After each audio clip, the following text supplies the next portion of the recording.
सातारा प्रकरणावर आम्ही काय बोलायचं? 2 मंत्र्यांना मारलंय. अहो, त्या मंत्र्यांना लाज वाटली पाहिजे ना, राजीनामे दिले पाहिजे ना. मंत्र्यांना मारण्याची वेळ येते आणि ते मार खाऊन परत येतात इथे सांगायला आम्हाला मारलं म्हणून.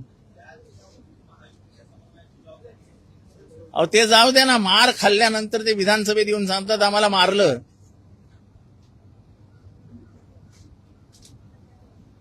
हे राजकारण काय स्तरावर गेलंय. मुख्यमंत्री हुशार आहेत, चाणक्य आहे, मुख्यमंत्री सांभाळून घेतील. पण त्या मंत्र्याला तर लाज वाटली पाहिजे की मी मार खाऊन आलोय. आणि हे आम्ही बोलत नाही ना, तेच सांगतायत. म्हणजे मला मान आहे की नाही, माझं स्वतःचं काय आहे की नाही.